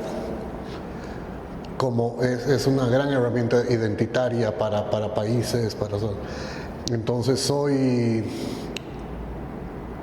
muy pro del cine que reivindica las raíces, reivindica los orígenes, reivindica y que deja un manifiesto fuerte y un legado de concientización. O sea, reivindicativo Sí. en algún sentido. Siempre. Siempre. Toda historia, o sea, vos querés hacer películas que toda historia que contés reivindique algo. Que reivindiquen algo, o sea, o que reivindiquen la identidad. Ya. O sea, me parece muy importante que, o sea, los egipcios nos han dejado los jeroglíficos y nos han dejado las pirámides y nos han dejado toda esa extensa obra artística, ¿no? Los griegos igual, los romanos igual, pero son de pronto imperios que han dominado el planeta hace 2000, 3000, 4000 años atrás. Hoy en día, que somos la prehistoria de lo que va a ser el futuro, el cine puede ser una gran herramienta para que nuestros ultranietos vean cómo hemos sido nosotros en esta época y que sea tangible. Sí, ¿no? Y que puedan ver realmente, o sea, hoy en día tenemos la tecnología para, o sea, yo me acuerdo que, por ejemplo, a mi bisabuelo o a mi tatarabuelo los he conocido en foto, ¿no? La foto en blanco y negro, todo acartonados así Sí. en el living. Pero hoy en día mi nieto va a poder ver a mi papá en YouTube Claro. y lo va a ver en movimiento. Claro, y la sensación de que está vivo, ¿no? Sí. Lo va a ver en movimiento, lo va a ver riéndose, o sea. Entonces el audiovisual y la tecnología va para adelante, digamos, ¿no? Entonces ahí también da el que hagamos las cosas que le den valor a lo que hacemos y que le den identidad y que de alguna manera pueda el generar una coyuntura, el que pueda establecer, o sea, el que pueda hacer entender lo reivindicativo que es el hoy en día, por ejemplo, estar haciendo esto, ¿no? Sí. O sea, como te digo, o sea, somos una prehistoria de lo que va a venir en el futuro y hasta que no nos caiga el cometa de nuevo, pues siempre tener un legado hacia realmente lo meritorio que es, ¿no? O sea, soy muy pro de que, o sea, no hablo solo del documental, Sí. o sea, no hablo del cine documental, que es otro rubro, digamos, ¿no? Sino de cómo hemos evolucionado en la manera de contar nuestras historias, de cómo hemos evolucionado en la manera de ver a nuestra gente, en cómo nuestra gente ha cambiado y ha trascendido, en el poder tener la posibilidad de capturar toda esa evolución de manera audiovisual me parece increíble. ¿Y ahora qué consejo le darías a una persona que va a hacer su primer asistencia de dirección? Yo creo que más allá de alguien que quiera hacer asistencia de dirección, o sea, alguien que quiera dedicarse al cine, Sí. yo lo primero que le diría es que ser director no es el camino. Ser director es un destino. Y es un destino al que podrías no enfocarte en llegar. O sea, ¿en qué sentido? En el que el cine es muy diverso en todas sus áreas. El cine es muy diverso en todo lo que se puede hacer dentro del cine. Hoy en día se necesita mucha especialización. Nos falta gente, o sea, hay mucha gente que falta, sonidistas, directores de arte, vestuaristas, maquilladores, fotógrafos, gente que brinde servicios dentro del mundo audiovisual. Y un buen director de cine no es el resultado, o sea, es más bien el resultado de haber sido un gran técnico eficiente que ha conocido todo el trayecto para llegar a ocupar ese cargo. Porque si vos has recorrido todo ese camino, tú vas a saber cómo dirigir a las personas que están en la posición que alguna vez tú has estado. Claro. Y eso desde el lado humano. Y luego ya desde el lado narrativo, cualquier persona que se quiera dedicar a algo artístico, indiferentemente de lo que quieran hacer, encontrar primero tu estilo, encontrar lo que verdaderamente te apasiona de hacer, lo que te vuela la cabeza de hacer y especializarte en eso. O sea, si te gusta sacar fotos a hojas de los árboles, volvete el mejor sacando fotos de hojas de los árboles. Si te gusta grabar sonidos, volvete el mejor grabando sonidos. Si te gusta, o sea, lo que quieras, enfócate en hacerlo bien, enfócate en especializarte en eso. Y la vida, dentro de todo, para mí, o sea, yo he tenido la suerte y el privilegio de a mis 23 años estar filmando mi primer largometraje, ya con heavies, sí. O sea, con gente de muy grosso nivel. Sí, estás como estaba voladora, sí. Entonces, yo hoy en día, a mis 43 años, soy muy agradecido con lo que me ha tocado y sé que no es algo muy tradicional que puede tocar a alguien, pero el momento que podía sacarle el jugo a algo, te aseguro que me lo chupaba como un pilfrut, digamos, ¿no? O sea, cuando tenía la oportunidad de aprovechar algo, era el pilfrut así hasta que quede sonando, porque tenía que sacarle el jugo a todo y aprender de todo.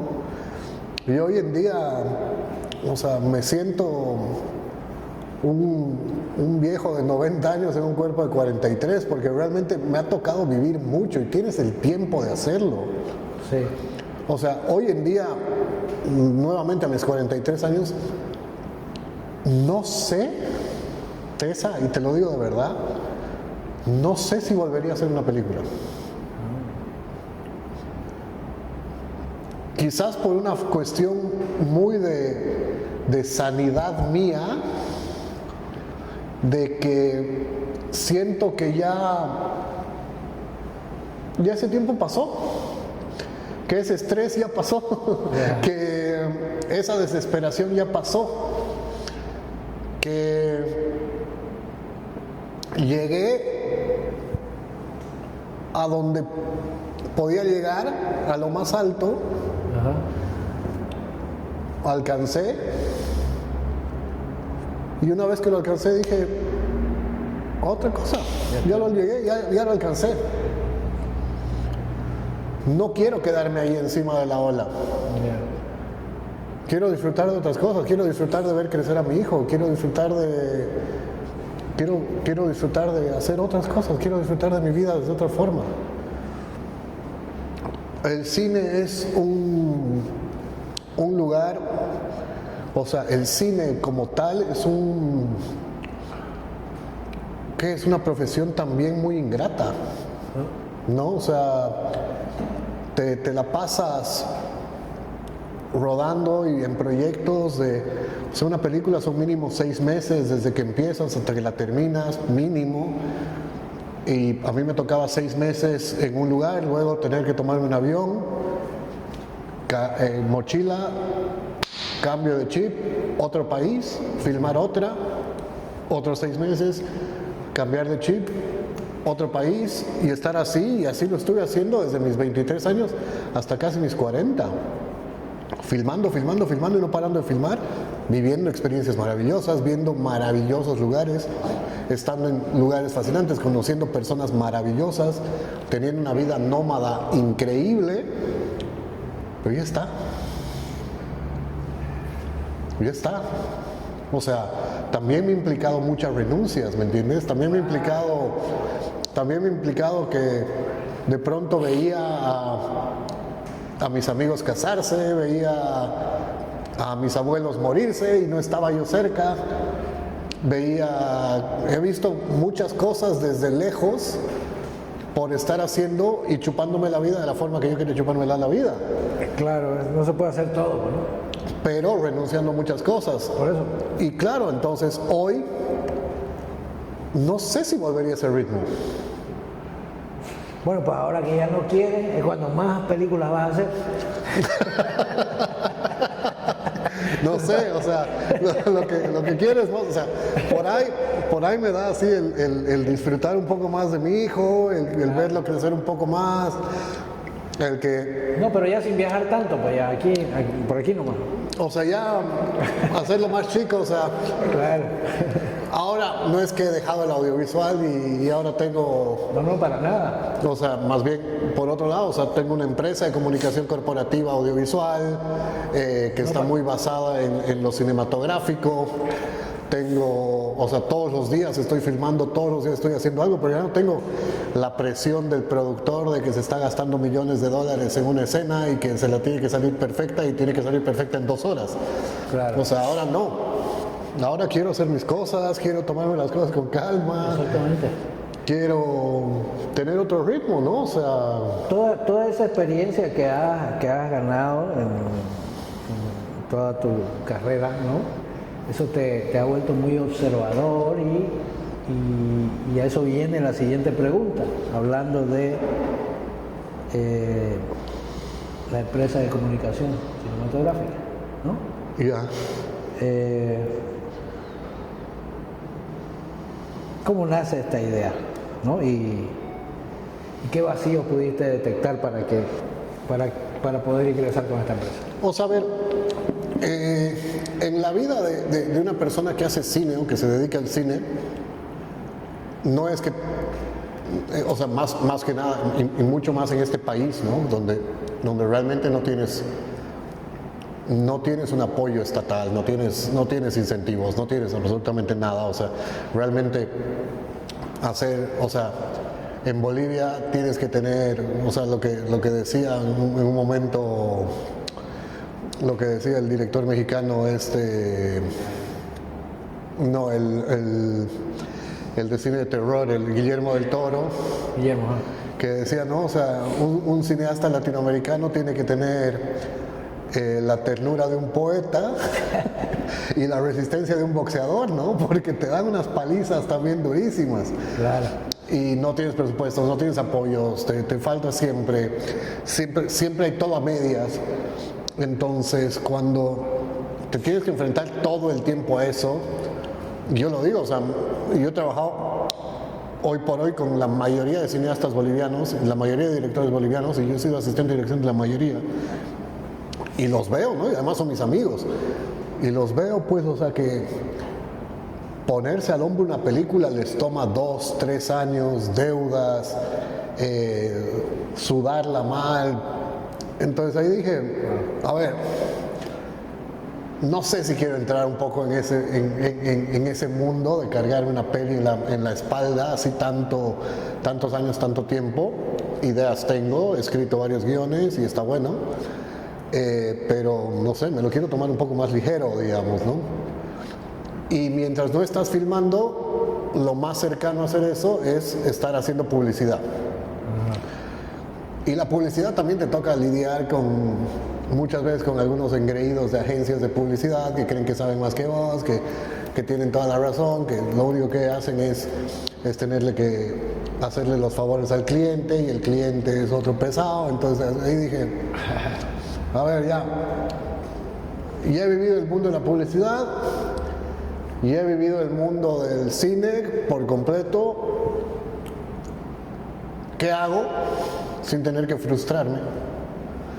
Y cómo de alguna forma me reinvento o reinvento algo que me parezca de pronto atractivo, sabiendo que estamos en una era digital y que todo es audiovisual, ¿no? O sea, y también entendiendo de que a cualquiera de nosotros nos pasa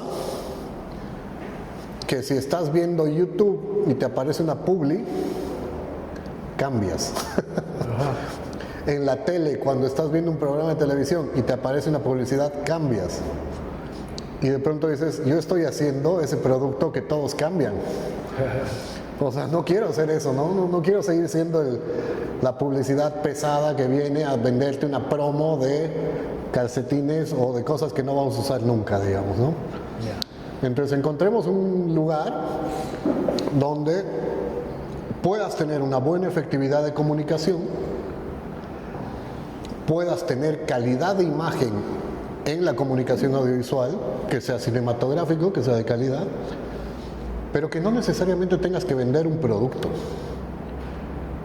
No tienes por qué tener todo el tiempo que vender, no tiene que el audiovisual ser siempre algo para vender si es que no es cine. El audiovisual funciona para muchas cosas y puedes transmitir ideas, puedes transmitir valores, puedes transmitir, entonces, y me faltaba, y yo veía que en Bolivia muchas de las empresas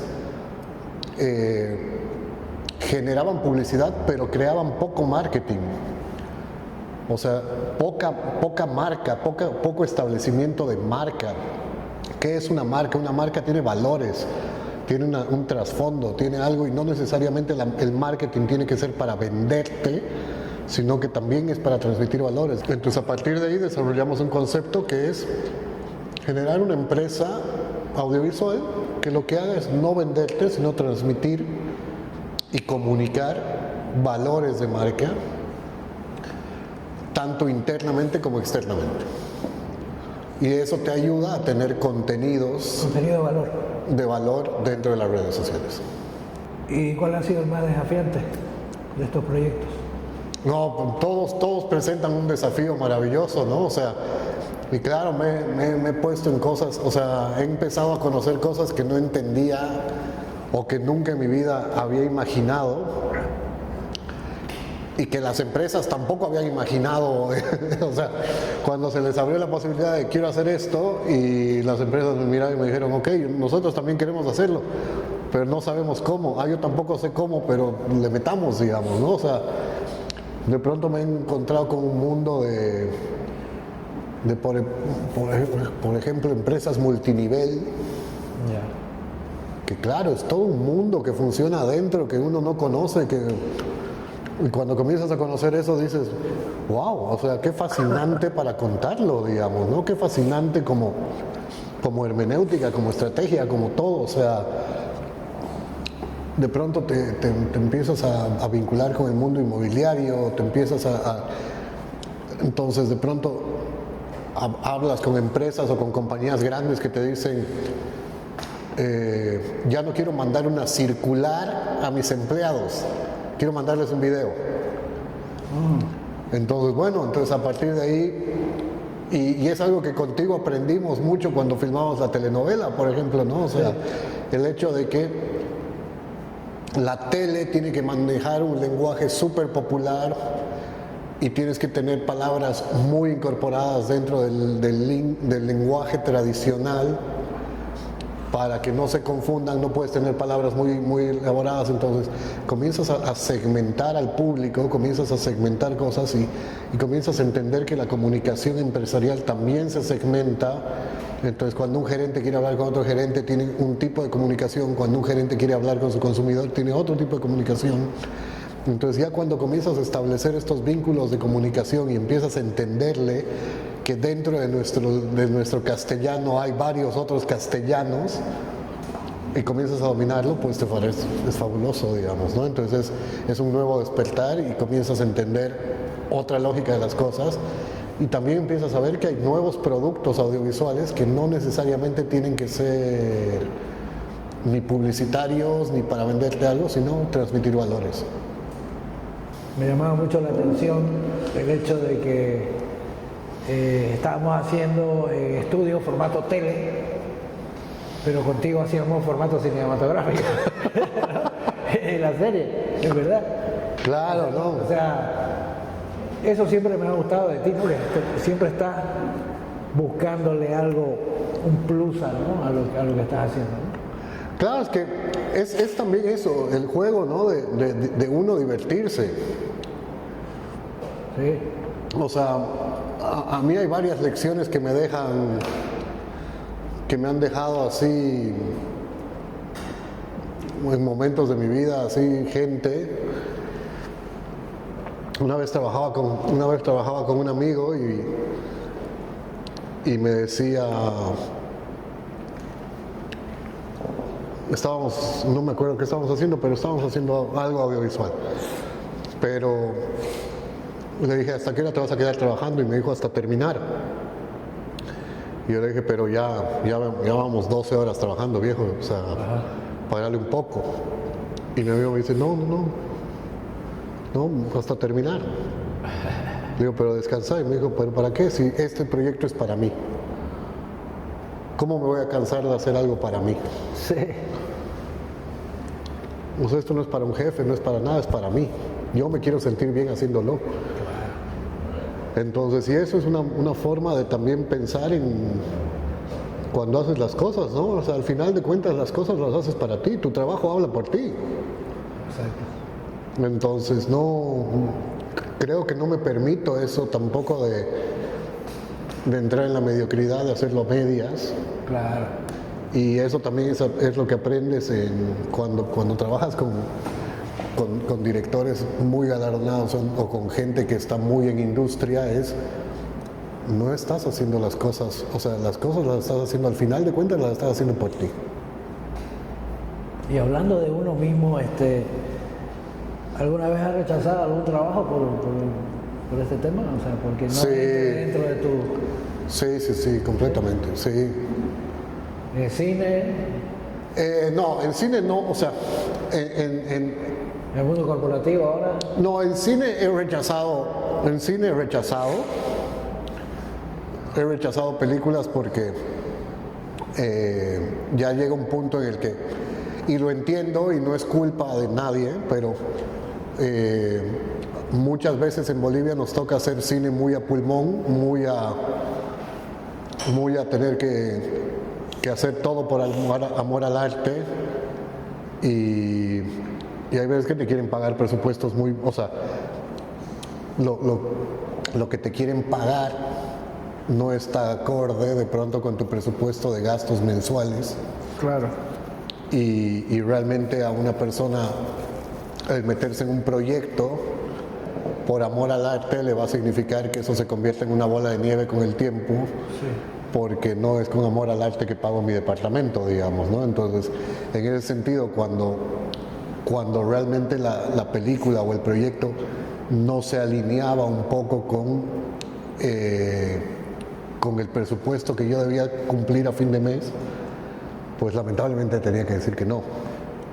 Y no era por una cuestión de rechazar el proyecto como tal, digamos, sino por una cuestión de que yo me estoy haciendo bolas, ¿no? O sea, Claro. tengo un hijo, tengo que mantener un alquiler, tengo que pagar cosas, o sea, tengo que pagar cuentas como todos nosotros.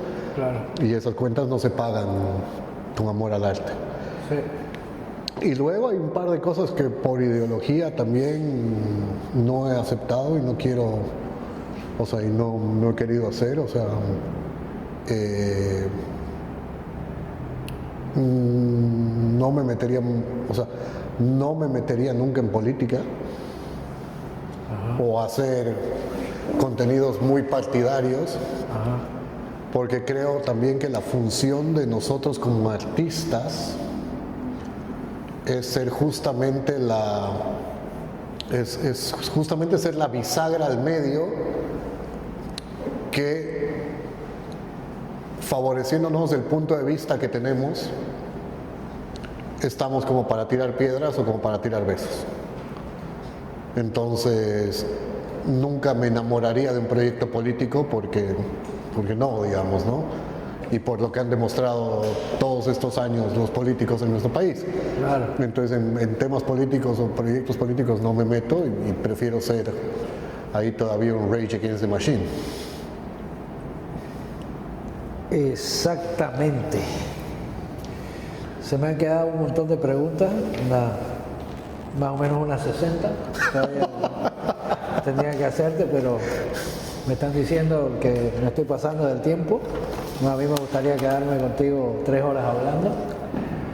Pero bueno, nos han llegado unas preguntas por internet de los fans. ¿De qué fans? De los fans de Storytellers. Ah, ya. Fans de Storytellers que querían preguntarte, por ejemplo, ¿cómo nace tu vínculo con los Storytellers? Pues eso responde vos. No, ¿cómo nace tu vínculo? Pues para que comencemos a hacer el proyecto. Bueno, porque vos me llamas y me dices, quiero hacer un podcast de cine y necesito que me ayudes a hacerlo. Y a partir de ahí le pusimos manos a la obra y comenzamos a hacer esto. Y comenzamos a tener comenzamos a imaginarlo y a plantear el hecho de que queríamos hacer un podcast de cine, pero que de alguna forma tenga una visión mucho más latam, que no sea tan interna y que de alguna manera muestre el trabajo de las personas bolivianas que están haciendo cine, pero también abrirnos a comenzar a entrevistar a gente del medio latinoamericano y abrirnos un poco en el espectro para poder entrevistar a mucha más gente. Y se nos ha quedado, ya bien tú sabes, un montón de invitados Sí. que vienen para la segunda temporada, que por indistintas razones no han podido venir. Pero a partir de ahí, de la invitación tuya de que hagamos esto. Me preguntan también si se puede dar un adelanto de la próxima temporada. No. No hay trailers, es podcast. Sí, pues sí, hay mucha gente, todos lo sabemos, ¿no? Que están ahí, ¿no? Que tenían que estar, no han estado por diferentes motivos, y hay otros que quisieran estar también, ¿no? Claro que sí. Es interesante, desde mi punto de vista, ha llamado la atención el formato, ¿no? Contenido de valor, ¿no? Sobre todo.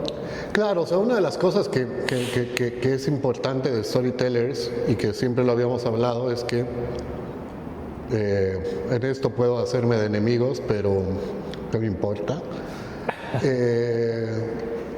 Yo siento que hoy en día la producción del streaming y de podcast que está sucediendo en este país hablan mucha huevada, digamos, ¿no?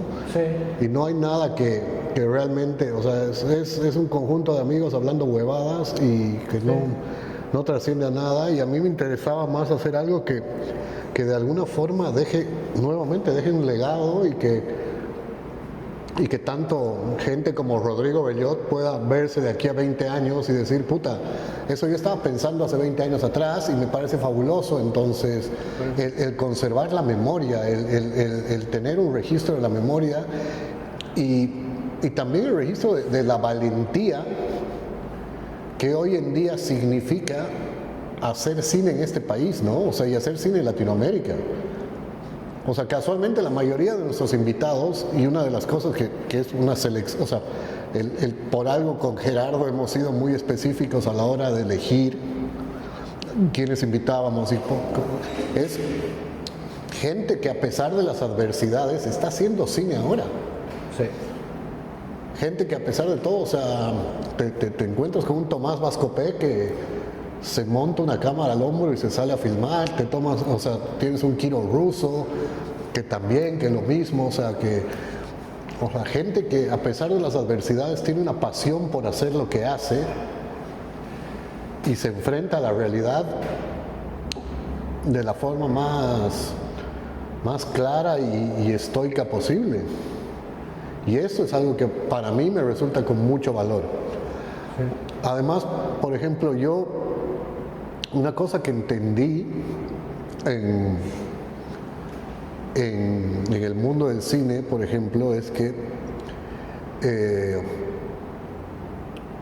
tú en los sets internacionales a Brad Pitt lo van a tratar igualito que al actor Nobel que está entrando por primera vez a trabajar en su película. Sí. ¿Por qué? Porque de aquí a 5 años o de aquí a 3 años no sabes el golpe de suerte que va a tener ese actor Nobel y puede ser hasta más famoso que Brad Pitt. Entonces a todos los tratan por igual y todos los tratan, entonces, y ese legado, o sea, el dejar, o sea, el que hoy en día tenga una entrevista con un Rodrigo Bellot, que Dios quiera que de aquí a 5 años se gane todos los premios Cannes con una peli, y decir, puta, yo he tenido el privilegio de entrevistarlo, o a Kiro Russo, o a todos estos chicos que han venido, y nos faltan todas las chicas que también están haciendo un esfuerzo enorme, y que en esta primera temporada nos han fallado un montón por distintas formas, pero, o sea, hay mujeres grandiosas que están haciendo cine y están haciendo cosas espectaculares, sí. Y se están poniendo el país y la identidad del país al hombro, y también hablar con ellas, ¿no? O sea, y saber, o sea, desde la visión del cine femenino y de cómo es la potencia de ese cine, ¿no? Entonces, ese sí puede ser un adelanto. Sí. Esta segunda temporada, o sea, nos vamos a enfocar mucho en el cine femenino, en el cine con discurso que se está haciendo en este país, que es fabuloso. Ok, ahí está el adelanto, muchachos. y el vínculo es ese, pues, el vínculo que tenemos es ese. Hacer este contenido de valor para reivindicar, para... ¿no? Claro. Sí. Y para tener un... Ese es el vínculo que tenemos, todos queremos hacer eso, entonces nos sentimos bien haciéndolo. Y es un privilegio hacerlo, y es un privilegio hacerlo, y... Sí, y la mayoría de los invitados ha quedado encantados. Y yo me uno, o sea, yo te apoyo totalmente, o sea, sí, la mayoría de los generadores de contenido generan contenido basura, en realidad, ¿no? Que para mí no sirve para nada, y la gente que hace contenido de valor tiene muy pocas visualizaciones por eso, porque, no sé, la gente... Está floja de pensar. Sí. Bueno, muchas gracias, Patito, por haber estado con nosotros esta noche, esta tarde noche. Y nada, pues, próxima temporada, el ciernes de los Storytellers. Claro que sí. Bueno, muchas gracias, amigos. Esta noche, Pato Romay, los Storytellers, capítulo número 11, último de la temporada. Y nos quedamos esperando a la siguiente con ese adelanto que nos dio Pato Romay. Muchas gracias y hasta la próxima temporada, amigos.